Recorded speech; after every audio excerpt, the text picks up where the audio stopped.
Hi, welcome to Reuben's Corner. Today I am summarizing the book Emotional Intelligence 2.0.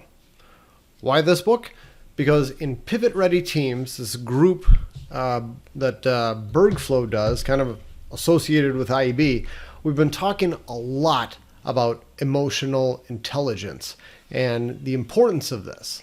The author of this book says that it's not education, it's not experience, it's not knowledge, it's not intellectual horsepower. None of these things are going to predict how one person succeeds. These are not adequate predictors. Really what it all comes down to is emotional intelligence. This is kind of a new realization that's been happening, that this is more important than just about any other type of intelligence we have. So I've been kind of looking into ways where I can grow in this department. So this book is a good starter on that.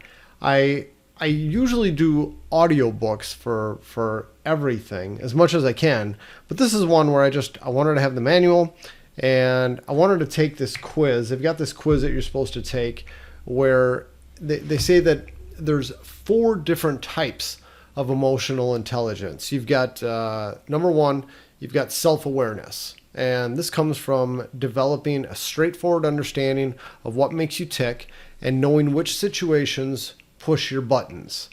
And this means that you're not afraid to make your own emotional mistakes. Number 2, you've got self-management. This is your ability to use your awareness of your emotions to stay flexible and direct your behavior positively.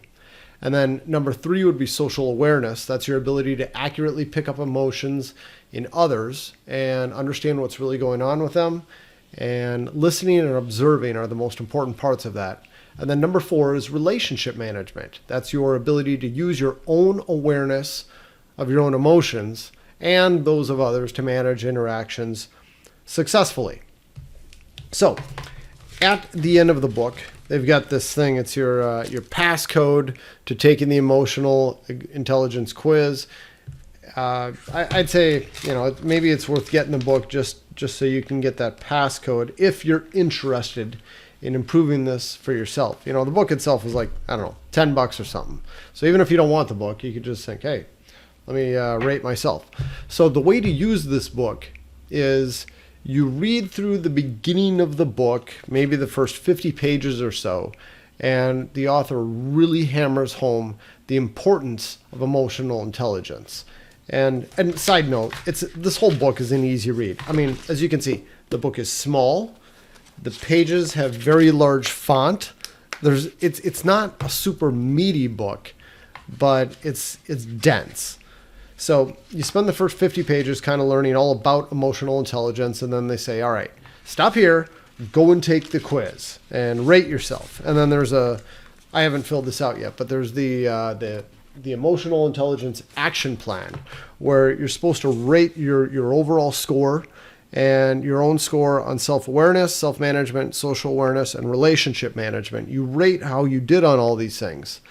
Then you take your lowest score on all of those and you commit to working on improving this. And the author says it's not going to come quick, and you don't expect changes overnight. You should, they say, practice this. I don't know where it is, but practice one of these skills and then come back and see how you're doing 6 months from now. I mean, these changes take a long time to make, but you need to be intentional about it. And then you can see on the end of the book, we got these different little sections. Each section gives you all of the pointers on what you can do to improve in that one section of emotional intelligence. So for me, my lowest score was relationship management strategies.